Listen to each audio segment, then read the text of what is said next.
Kumusta mga kasaliksik? Ang Google Earth ay talaga namang nakatutulong para makita natin ang mga kalagayan sa isang lugar. Ngunit alam mo bang may mga natagpuan na din dahil dito na talaga namang gumulat sa maraming mga tao? Kaya mula sa nakitang gagambang kasing laki ng bus hanggang sa pinakamalaking halimaw ng karagatan ay pag-usapan natin ang 10 misteryosong nilalang na nahagip sa Google Earth. Kaya kung handa ka nang makita ang mga ito ay simulan na natin. Number 10, Dambuhalang Gagamba. Kung napanood mo na ang pelikulang Harry Potter and the Chambers of Secrets, isiguradong magugulat ka kapag nalaman mo na ang dambuhalang gagamba na lumabas doon ay posibleng totoo pala. Sa kadahilan ng may natagpuan ng YouTuber na ito sa bansang Mexico na talaga namang magbibigay ng takot sa marami sa atin.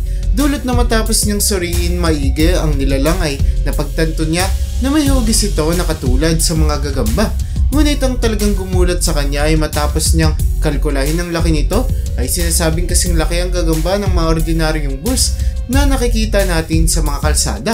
Sa kasalukuyan ay pinag-aaralan pa ito ng maigi ng mga eksperto kung saan may ilang mga nagsasabi na peke daw ang larawan o kaya ilusyon lamang ito ng ating isipan. Kaya iniisip natin na isang gagamba ang nakita. Ngunit dahil wala pang kasagutan tungkol sa retrato ay nananatiling posible pa din na mayroon dambuhalang gagamba sa ating kalikasan na nagtatago at naghihintay lamang magpakita sa atin. Kumusta mga kasaliksik? Ako po si John Mark Guzman, ang boses sa likod ng Saliksik TV. At ngayon ay gusto ko kayong imbitahan na mag-subscribe sa Saliksik Gaming kung saan maglalaro at mag-e-enjoy tayo. Kaya ano pang hinihintay mo? Subscribe na at see you there kasaliksik! Number 9, Crabzilla. Tiyak na kilala naman na ng marami sa atin kung sino nga ba si Godzilla. Ngunit, alam mo bang may iba't iba pang mga kasing laki niya na posibleng nagpakita na pala sa atin? Kaya na lamang na natagpuan sa karagatan ng bansang United Kingdom kung saan makikita ang isang dambuhalang nilalang na may hugis na alimango. Kaya't binansagan ito ng marami bilang si Crabzilla.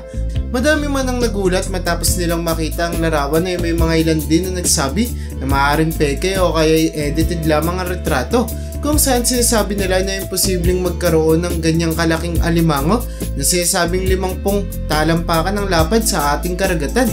Ngunit, alam mo ba na matapos itong suriin ng mga eksperto ay nalaman na may totoong nakuhanan sa larawan, ngunit hindi nakakasigurado kung meron nga ba talagang higanting alimango kaya't meron pa ding mga nangangamba na baka atakihin sila ng mga nilalang na ito kung sakali man. Number 8, Loch Ness Monster. Ang Loch Ness Monster ang isa sa pinakapopular na halimaw sa mundo, kung saan may mga nagsasabing kwentong bayan lamang ito habang may ilan din naman na nagsasabing totoo ang nilalang. Ngunit dahil walang matibay na ebidensya ang nagpapatunay dito, ay kakaunti pa lamang ang naniniwala kaya talaga namang nagulat ang marami matapos lumabas ang larawan na ito kung saan makikita ang isang dambuhalang halimaw sa gitna ng lawa na sinasabing tinitirhan ng Loch Ness Monster. Ngunit matapos lumabas ang larawan ay nagkaroon palalo ng mas madaming usapin tungkol dito dahil madami ang nagsasabing gawa-gawa lamang ang retrato kaya't kahit na posibleng maging ebidensya ang larawan na ito sa pagpapatunay sa Loch Ness Monster ay kakaunti lamang ang nakumbinsi nito. Number 7, Megalodon. Sigurado kung pamilyar na kayo sa halimaw na tinatawag na Megalodon sa kadahilan ng ang dambuhalang pating na ito ang isa sa pinakapopular na pinag-uusapan sa kasalukuyan kung saan may mga debating nagaganap kung buhay pa nga ba ang mga Megalodon at tiyak na magugulat pa kayo kung sabihin ko sa inyong may nakuha ng larawan na posibleng magbigay linaw sa away na ito. May nadiskubre ang mga scientists sa bansang Colombia sa Persian Gulf na posible daw patunay na buhay pa din ang mga Megalodon sa kadahilan ng makikita na mayroong dambuhalang hugis pating na nilalang sa dagat na sinasabing may haba na lalagpas sa 60 talampakan kaya't pwedeng-pwede naman talagang maging Megalodon ang nakuna na ito. Patuloy pa rin ang mga scientists sa paghanap ng iba pang mga ebidensya na nagpapatunay na buhay pa ang dambuhalang pating na ito at sa larawan na ito ay talaga namang mas lalo silang kinanahan pa sa kanilang investigasyon. Number 6, Okay Bay Creature. Alam mo bang may nakuhanan noong buwan ng Disyembre taong 2014 na hanggang sa ngayon ay nananatili pa ding misteryoso para sa madaming mga scientist? Ito ay ang larawan na nakuhanan sa bansang New Zealand kung saan makikita ang isang misteryosong alon na sa una ay nakala ng maraming tao na posibleng nanggaling lamang sa mga bangka. Ngunit dahil wala ang puting linya na nagpapahiwatig na dumaan dito ang sasakyang pandagat, ay talaga namang labis na lamang ang gulat nila sa kadila ng hindi nila alam kung ano nga bang nakunang ito. Kaya't naging rason nito para madaming tao ang magpakalat ng posibleng may bagong dambuhalang nilalang na nadiskubre o kaya naman maaaring may halimaw sa dagat. Ngunit dahil hindi na muling nakita pa ang ganitong pangyayari sa katubigan ng bansang New Zealand, ay hanggang sa ngayon ay hindi pa rin nasasagot ang mga katanungan tungkol dito. Number 5, dinosaur.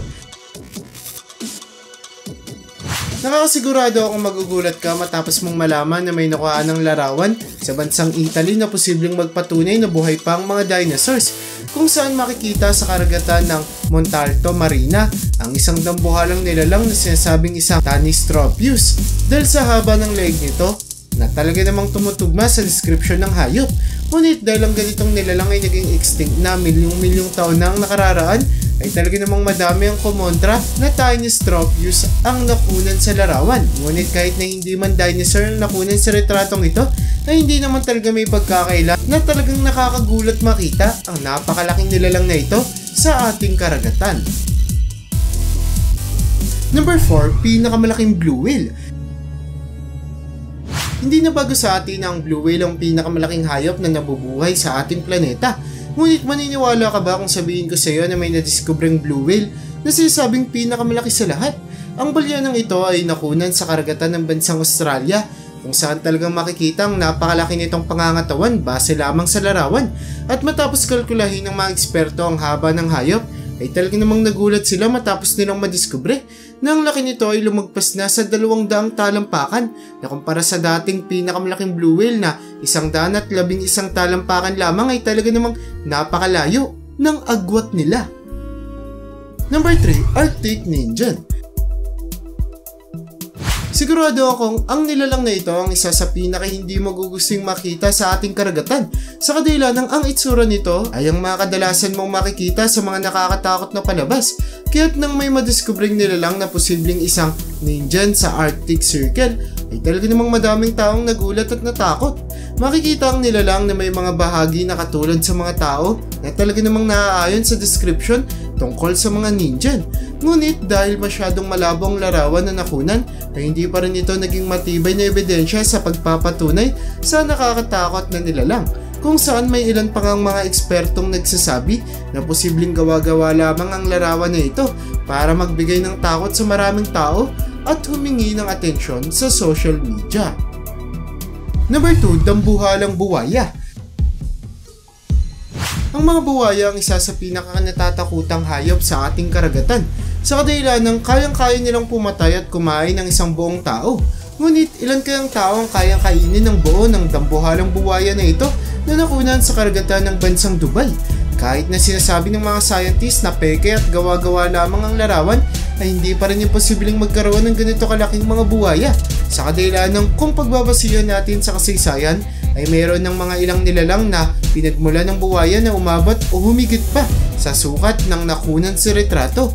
Kagaya na lamang ng Dinosaurus o Sacrocosaurus na kayang umabot na may lagpas sa 10 metro ang haba.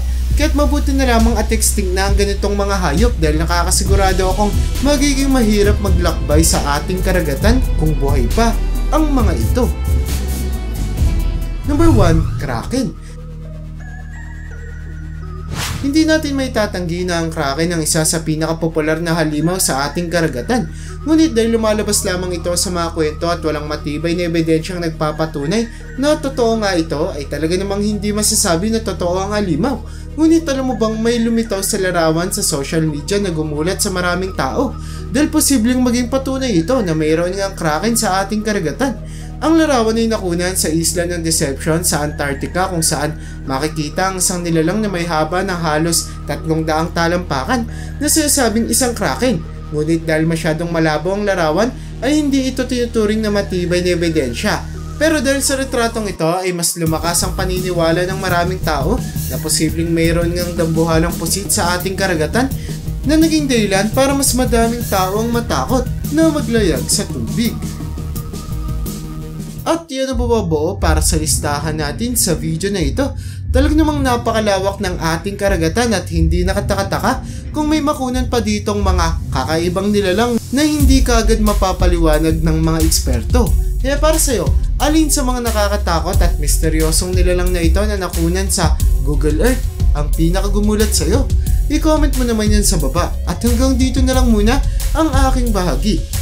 Hanggang sa muli mga kasaliksik, maraming salamat sa panonood. See you in my next video. Subscribe to Saliksik Gaming.